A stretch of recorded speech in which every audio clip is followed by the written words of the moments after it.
Sampurasun. Ya, ini saya sedang berada di rumah orang tua ya, di kampung. Ya, sedang liburan jadi pulang dulu lah ya gitu ya. Menengok orang tua mudik gitu. Ya, inilah rumahnya sederhana gitu ya, masih ada tungku gitu buat.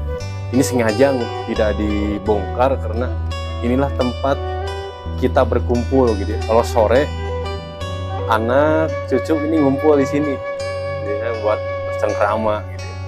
Tapi ada cerita unik satu gitu ya. Tadi pas baru pulang, baru masuk, kirain gak ada orang di rumah gitu ya. Kirain orang tua sedang di kebun, ternyata ada di rumah. Saya main masuk-masuk aja. Alhasil ya diceramahin lah gitu ya. Saya dipanggil di sini, tadi di sini itu ya, orang bapak di sini, saya di bawah gitu ya, menanyakan tentang tata krama gitu ya. Jadi apa bedanya Sunda dengan yang lain?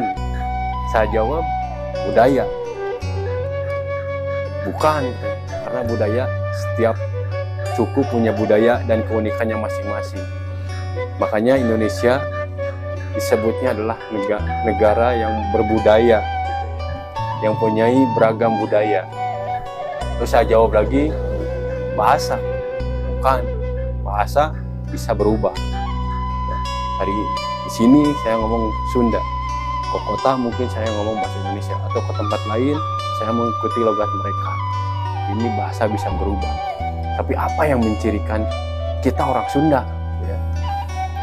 Beliau hanya menjawab singkat, ya, tata krama, sopan santun. Mungkin tadi saya masuk tidak permisi, ya.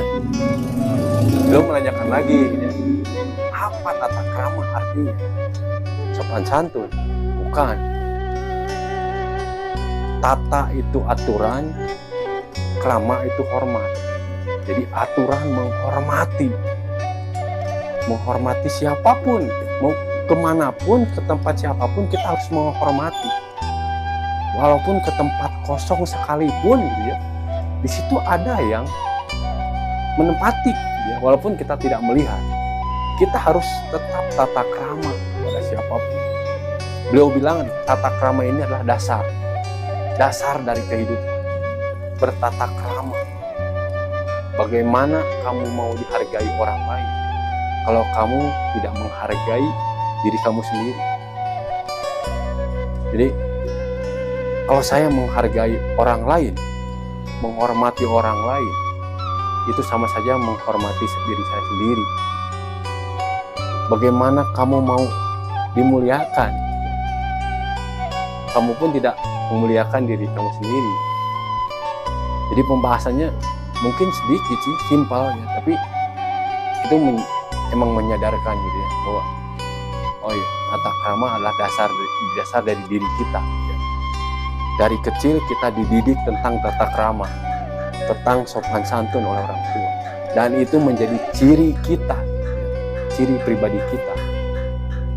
Mau sejahat apapun kita, mau sebrengsek apapun kita, kalau ada dasar tata krama, pasti kita merasakan bagaimana menghargai orang lain, bagaimana sopan kepada orang lain. Dan itulah yang diajarkan gitu ya di keluarga. Siapapun, kapanpun, dimanapun, kalau ketemu orang lain, kalau ke tempat orang lain, harus ramah. Jadi orang tua menanamkan tata krama itu sangat ini. Itulah ya sedikit.